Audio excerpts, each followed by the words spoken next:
ಒಂದು ಕಾರ್ಯಕ್ಷೇತ್ರ, ಇನ್ನೊಂದು ಕರ್ತ, ಈ ಥರ 5 ಹೇಳಿದ್ದಾರೆ. ವಿವಿಧ ಇಂದ್ರಿಯಗಳು, ವಿವಿಧ ಪ್ರಯತ್ನಗಳು, ಮತ್ತು ಕಟ್ಟಕಡೆದಾಗಿ ಪರಮಾತ್ಮನ ಅನುಗ್ರಹ ಅಂತ. ಅದನ್ನು ಸ್ವಲ್ಪ ವಿವರಿಸ್ಬೋದು. ಅದನ್ನೆಲ್ಲ ಮೀರಿ ಮುಂದಕ್ಕೆ ಬಂದ್ಬಿಟ್ಟಿದಿರಲ್ಲ, ಮತ್ತೇನೇನಿಗೆ ಅದನ್ನ ವಿವರಿಸೋದು? ನೀರು ಮುಂದಕ್ಕೆ ಬಂದ್ಮೇಲೆ ಮತ್ತೆ ವಿವರಿಸೋದೇನಿದೆ ಅದರಲ್ಲಿ? ಅದನ್ನೆಲ್ಲ ಬಿಟ್ಟು ಬಂದ್ಬಿಟ್ಟಿದೀವಿ ಇವಾಗ ಮುಂದಕ್ಕೆ. ಕಾರ್ಯಗಳು ಕರ್ಮ, ಒಳ್ಳೇದು ಮಾಡಿದ್ರು ಕರ್ಮನೇ, ಕೆಟ್ಟದ್ ಮಾಡಿದ್ರು ಕರ್ಮನೇ.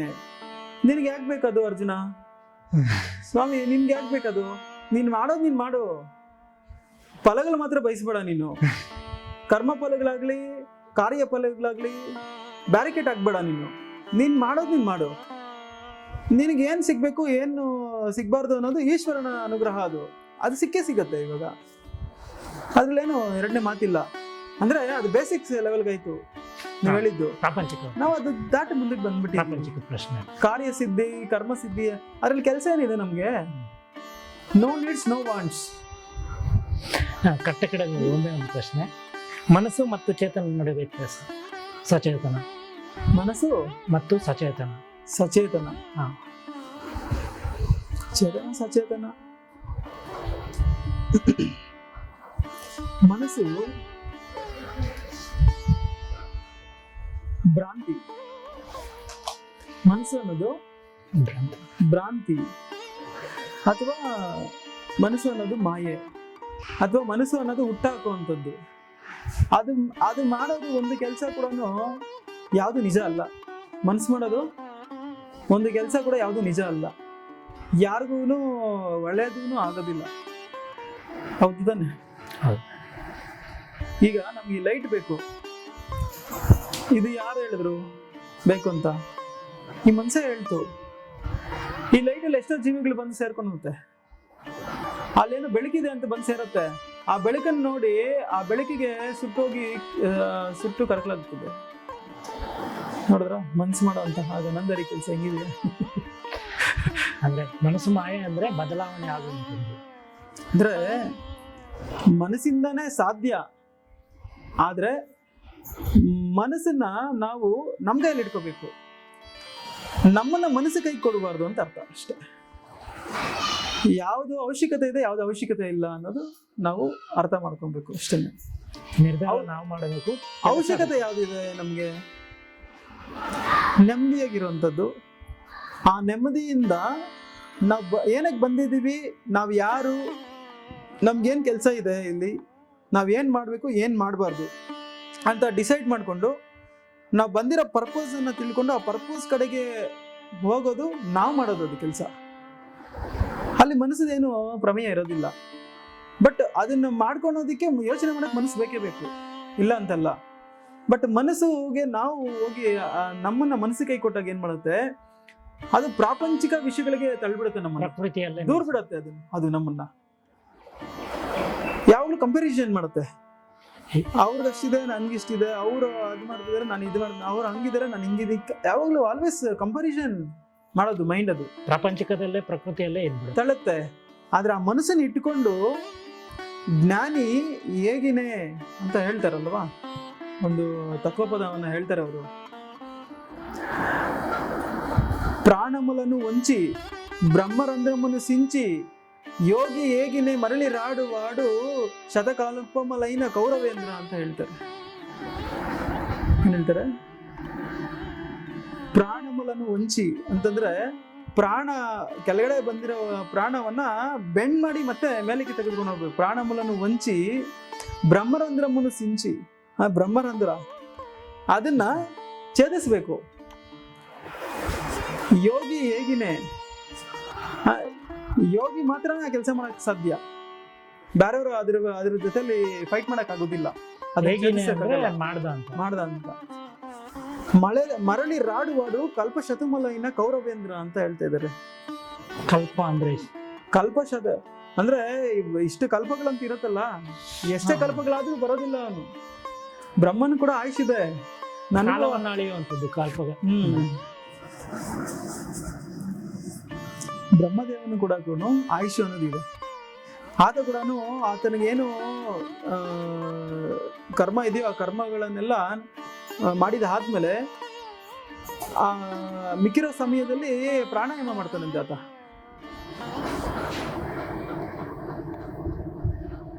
ಏಕೆಂತಂದ್ರೆ ಆತ ಕೂಡ ಏನ್ ಅನ್ಕೊಂತ ಇದ್ದಾನೆ ಅಂತಂದ್ರೆ, ನಾವು ಇನ್ನ ಟೈಮ್ ಇದೆ ಅಂತ ಅನ್ಕೊಂತ ಇದ್ದೀವಿ.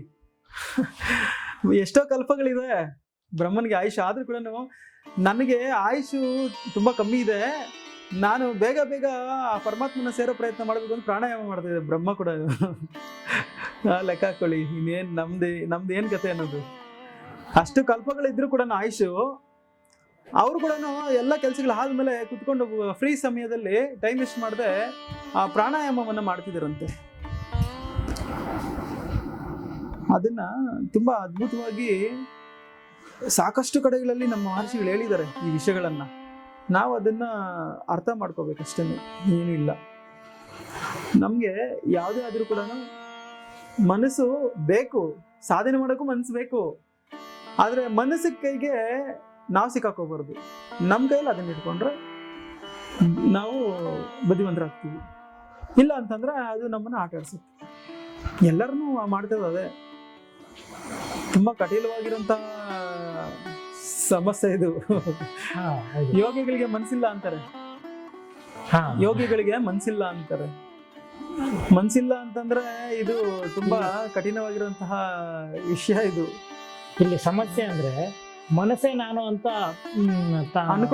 ಅನ್ಕೊಂತಾನೆ, ಭಾವಿಸ್ತಾನೆ. ಮನಸ್ಸೇ ನಾನು ಅನ್ಕೊಳ್ಳೋದು. ಸಿಗ್ಲಿಲ್ಲ ಅಂದ್ರೆ ವಿಳವಿಲ್ಲ ಅಂತ ಒದ್ದಾಡ್ತಾನೆ. ಸಿಕ್ತು ಅಂತಂದ್ರೆ ಅವನಿಗೆ ಅಹಂಕಾರ ಬುದ್ಧಿ ಬರ್ತದೆ, ನಾನೇ ನಾನು. ಹಾಗಾಗಿ ಆ ಮನಸ್ಸು ನಿಲ್ಸೋದಿಕ್ ಆಗೋದಿಲ್ಲ.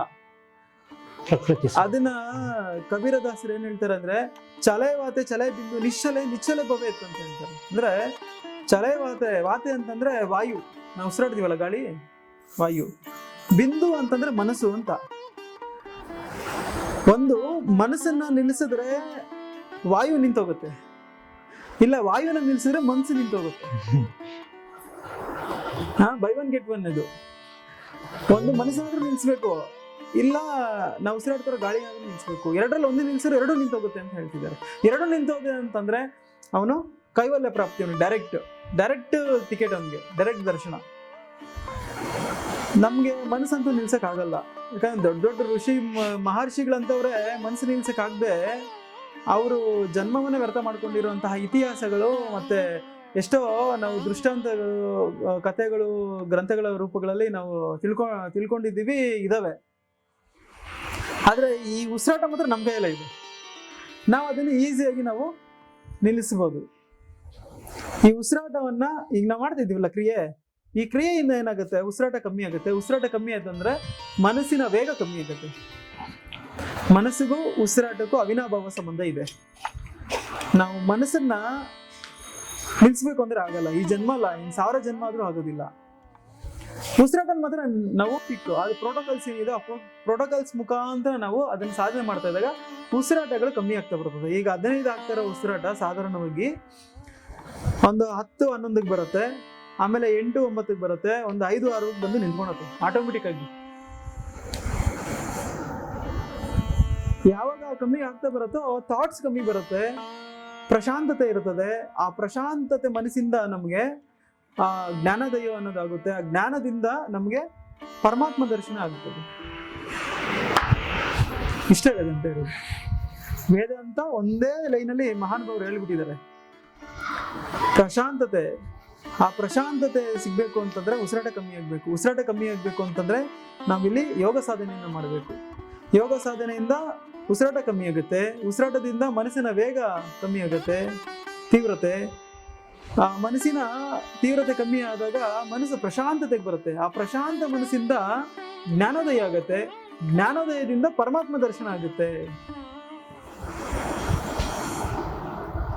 ನಾವು ಹೊರಗಡೆ ಹಿಡ್ಕೊಂಡು ಹೋದ್ರೆ ಪರಮಾತ್ಮ ದರ್ಶನ ಆಗೋದಿಲ್ಲ.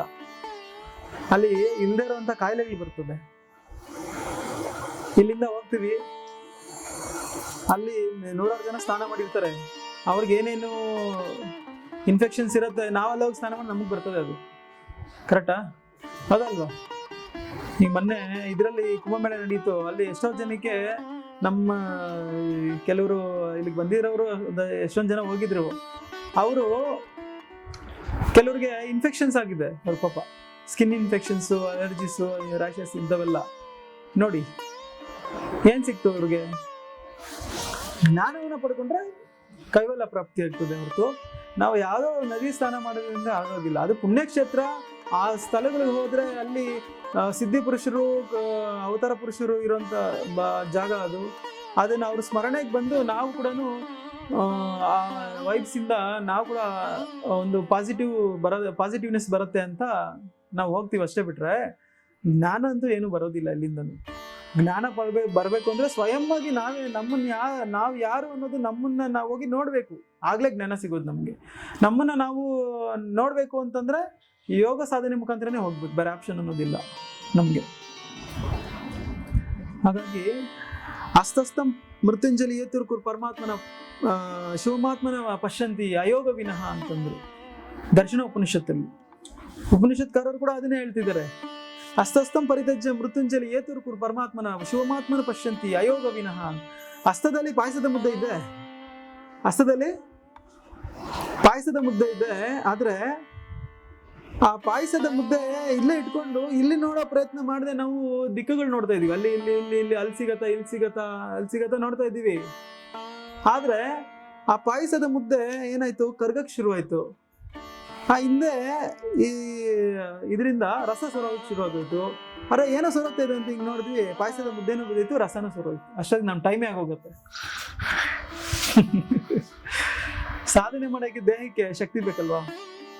ಆ ಶಕ್ತಿ ಎಲ್ಲ ಕುಗ್ಗೋದ ಮೇಲೆ ಸಾಧನೆ ಎಲ್ಲಿಂದ ಮಾಡಕ್ಕಾಗ್ತದೆ? ನಾವು 10 ನಿಮಿಷ ಕುತ್ಕೊಳಕ್ ಆಗೋದಿಲ್ಲ, ಈಗಲೇ ಕುತ್ಕೊಳಕ್ ಆಗೋದಿಲ್ಲ. 4 ಗಂಟೆ 5 ಗಂಟೆ ಧ್ಯಾನ ಮಾಡೋದು ನಿಜನಾ? ಅದೆಲ್ಲ ಕನಸು.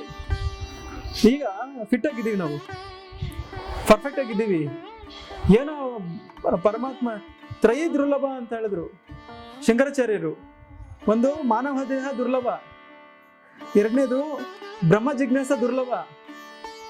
ಆ ಇಂಟ್ರೆಸ್ಟ್ ಬರೋದು ಕಷ್ಟ ಅಂತೆ. ಕೋಟಿಗೆ ಯಾರಿಗೊಬ್ರು ಬರೋದು ಆ ಇಂಟ್ರೆಸ್ಟು.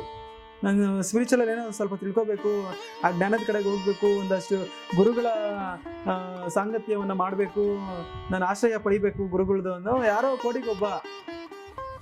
ಇವಾಗ ಕೋಟಿಗೆ ಒಬ್ಬನೂ ಇಲ್ಲ ಬಿಡಿ. ಏನೋ ಪವರ್ಸ್ ಬರ್ತದ, ಕೈಯಿಂದ ಪವರ್ಸ್ ಬರ್ತದ, ಬಾಯಿಂದ ಪವರ್ಸ್ ಬರ್ತದ, ಅದೆಲ್ಲ ನೋಡ್ತಾರೆ.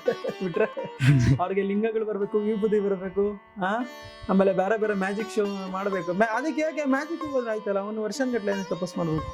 ಒಬ್ರು ಹೇಳಿದ್ರು ನನಗೆ ಅದೇ ಥರ, ಸ್ವಾಮಿ ಏನಾದ್ರು ನೀವು ಲಿಂಗ ತೆಗಿತೀರ ಕೈಯಿಂದ ಅಂತ. ಇದು ಆ ಲಿಂಗ ತೆಗಿಯೋಕೆ ನಾನು ಇದನ್ನೇ 20 ವರ್ಷ ಕಷ್ಟಪಡ್ಬೇಕು ನಾನು ಇದನ್ನೆಲ್ಲ ಮಾಡೋಕ್ಕೆ. ಅಲ್ಲಿ ಹೋಗಿ ಒಂದು 10,000 20,000 ಕೊಟ್ಟು ಮ್ಯಾಜಿಕ್ ಶೋ ಕೋರ್ಸಿಗೆ ಸೇರ್ಕೊಂಡ್ರೆ ಅವನಿಗೆ 78 ಮ್ಯಾಜಿಕ್ ಶೋಸ್ ಟ್ರಿಕ್ಸ್ ಹೇಳ್ಕೊಡ್ತಾರೆ ಆ ಲಿಂಗ ತೆಗಿಬೇಕಂದ್ರೆ. ನಾನೇಕ್ ಮಾಡ್ಬೇಕು ಆ ಲಿಂಗ? ಅವನೇ ನೀರಲ್ಲಿ ನಡ್ಕೊಂಡು ಹೋಗ್ತಾನಂತೆ ಅಂತ. ನೀರಲ್ಲಿ ನಡ್ಕೊಂಡು ಹೋಗ್ಬೇಕು? ಬೋಟ್ ಇದೆ ಕುತ್ಕೊಂಡು ಹೋದ್ರೆ ಆಗೋದಿಲ್ವಾ? ಅದನ್ನ ನಡ್ಕೊಂಡು ಹೋಗೋಕ್ಕೆ ಇಷ್ಟು ತಪಸ್ಸು ಏನಕ್ಕೆ ಮಾಡಬೇಕು? IQ ಲೆವೆಲ್ಸ್ ಇಲ್ಲ, ಅರ್ಥ ಮಾಡ್ಕೊಳೋ ಲೆವೆಲ್ಸ್ ಇಲ್ಲ.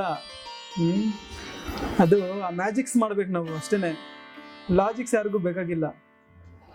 ಹಾಗಾಗಿ ನಾವು ದೇಹ ಗಟ್ಟಿಯಾಗಿರೋ ಬಗ್ಗೆ ಸಾಧನೆಯಲ್ಲಿ ಮಾಡಬೇಕು. ಆ ಸಾಧನೆಯನ್ನು ನಾವು ಮೈಗೂಡಿಸ್ಕೊಂಡ್ರೆ ಆರೋಗ್ಯನೂ ಉಚಿತವಾಗಿ ಸಿಗುತ್ತೆ ನಮಗೆ, ಮತ್ತು ಟೈಮೂ ಸೇವ್ ಆಗುತ್ತೆ, ಮತ್ತು ಬೇರೆ ವಿಷಯಗಳಲ್ಲಿ ನಮ್ಮ ಗಮನ ಹೋಗೋದಿಲ್ಲ. ಮನಸ್ಸು ನಮ್ಮ ಕೈಯಲ್ಲಿ ಇರ್ತದೆ, ಅದ್ರ ಕೈಗೆ ನಾವು ಹೋಗೋದಿಲ್ಲ. ನೋಡಿ ಎಷ್ಟು ಬೆನಿಫಿಟ್ಸ್ ಇದೆ. ಇದು ಈ ಲಂಗ್ಸು ಮತ್ತು ರೆಸ್ಪಿರೇಟರಿ ಸಿಸ್ಟಮು ಮತ್ತು ಬೋನ್ ಸಿಸ್ಟಮು, ನರ್ವಸ್ ಸಿಸ್ಟಮ್ಗೆ, heart related problems life time ಬರೋದಿಲ್ಲ ಇದು ಸಾಧನೆ ಮಾಡೋರಿಗೆ. ಕಫ ಅನ್ನೋದು ಇರೋದೇ ಇಲ್ಲ ಅವರಿಗೆ. ವಾತ ಪಿತ್ತ ಕಫಗಳನ್ನ 3 ಕಂಪ್ಲೀಟ್ ಬರ್ನ್ ಮಾಡಿ ಅದು ಬ್ಯಾಲೆನ್ಸ್ಡ್ ಆಗಿ ಇಟ್ಕೊಳತ್ತೆ. ಫುಲ್ ಬಾಡಿ ಟೆಂಪ್ರೇಚರ್ ಇರ್ತದೆ, ಯಾವಾಗಲೂ ಹೀಟ್ ಇರುತ್ತದೆ. ಹೆಚ್ಚು ಕಮ್ಮಿ 100ಗೆ ಬರುತ್ತೆ. 100ಗೆ ಬಂದರೆ ನಾವು ಫೀವರ್ ಅಂತೀವಿ, ನಮ್ಮ ಬಾಡಿ ಯಾವಾಗಲೂ 100ಅಲ್ಲಿ ಇರ್ತದೆ. ಅದು ಈಕ್ವಲ್ ಆಗಿ ಮೇಂಟೈನ್ ಮಾಡುತ್ತೆ. ಅದು ಕಫ ಅನ್ನೋದು ಇರೋದಿಲ್ಲ, ಮೆಲ್ಟ್ ಮಾಡುತ್ತೆ. ಬ್ರೈನಲ್ಲಿ ಕಫ ಇರ್ತದೆ. ನಮ್ಗೆ ಯಾಕೆ IQ ಲೆವೆಲ್ಸ್ ಕಮ್ಮಿ ಅಂತಂದರೆ ಬ್ರೈನಲ್ಲಿ ಕಫ ಇರುತ್ತದೆ. ಆ ಕಫ ಇರೋವರೆಗೂ ಕೂಡ ನಮ್ಗೆ IQ ಲೆವೆಲ್ಸ್ ಅಷ್ಟೇ ಇರ್ತದೆ, ಅದನ್ನ ಮೇಲಕ್ಕೆ ಹೋಗೋದಕ್ಕೆ ಬಿಡೋದಿಲ್ಲ ಆ ಕಫ ತತ್ವ. ನಾವು ಯಾವಾಗ ಇದು ಕ್ರಿಯೆ ಮಾಡಿ ಮಾಡಿ ಮಾಡಿ ಬ್ರೈನಲ್ಲಿ ಇರುವಂಥ ಕಫ ತತ್ವ ಮೆಲ್ಟ್ ಆಗುತ್ತೋ ಆವಾಗ ನಮಗೆ ಐ ಕ್ಯೂ ಲೆವೆಲ್ಸ್ ಜಾಸ್ತಿ ಆಗ್ತಾ ಹೋಗುತ್ತೆ. ಅವರೇನೆ ದಾರ್ಶನಿಕರು ಅಂತ ಕರಿತೀವಿ ನಾವು. ಆ ದರ್ಶನವನ್ನ ಮಾಡೇ ವೇದಗಳನ್ನ ಬರೆದಿದ್ದು. ವೇದಗಳೆಲ್ಲಿಂದ ಬಂತು? ಏನು ಏಲಿಯನ್ ಯೂನಿವರ್ಸ್ ಇಂದ ಬಂತ? ಇಲ್ವಲ್ಲ, ನಮ್ಮ ಯೂನಿವರ್ಸ್ ಅಲ್ಲೇ ಇದ್ದಿದ್ದಲ್ವಾ? ಅಂದ್ರೆ ಅವರು ಆ ಬ್ರೈನ್ ಅಲ್ಲಿರುವಂತ ಕಫ ತತ್ವನ ಕಮ್ಮಿ ಮಾಡ್ಕೊಂಡು ಐ ಕ್ಯೂ ಲೆವೆಲ್ಸ್ ನ ಜಾಸ್ತಿ ಮಾಡ್ಕೊಂತ ಯೋಗ ಸಾಧನೆ ಮುಖಾಂತರ ಬೇರೆ ಯೂನಿವರ್ಸ್ ಅಲ್ಲಿ ಇರುವಂತಹ ಟೆಕ್ನಾಲಜಿ, ಈ ಏನ್ ಹೇಳಿದೆ ನಾನು, ಬ್ಲೂ ಪ್ರಿಂಟ್ ಅಂತ ಏನು ಶ್ರೀಕೃಷ್ಣ ಪರಮಾತ್ಮರು ಭಗವದ್ಗೀತೆಯಲ್ಲಿ ಹೇಳಿದ್ದಾರೆ, ಆ ಬ್ಲೂ ಪ್ರಿಂಟ್ ಅನ್ನ ಓಪನ್ ಮಾಡಿದ್ರು ಅವರಲ್ಲಿ. ಆ ಪೇಜಸ್ ಅನ್ನ ಓಪನ್ ಮಾಡಿದ್ರು, ಆ ಲೇಯರ್ಸ್ ನ ಓಪನ್ ಮಾಡಿದ್ರು. ಆವಾಗ ಅವ್ರಿಗೆ ಅದೆಲ್ಲ ಗೊತ್ತಾಯ್ತು ವಿಷಯಗಳು. ಅದನ್ನೇ ವೇದಗಳು, ಉಪನಿಷತ್ತುಗಳು ಮುಖಾಂತರ ನಮ್ಗೆ ಕೊಟ್ಟರು. ಅವ್ರನ್ನ ದಾರ್ಶನಿಕರು ಅಂತ ಕರಿತೀವಿ. ಶ್ರುತಿಗಳು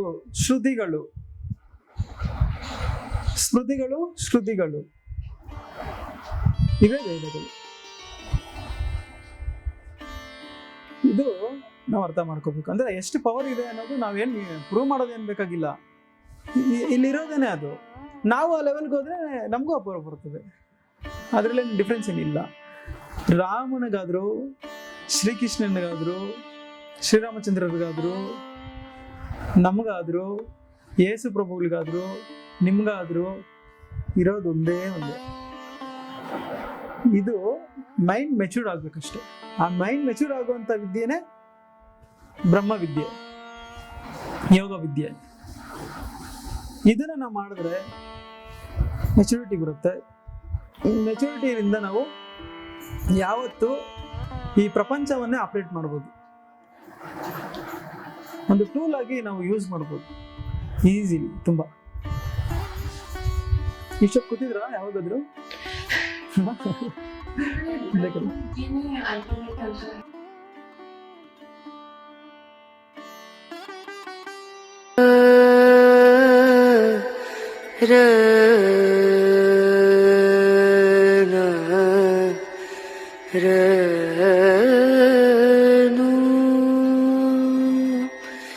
re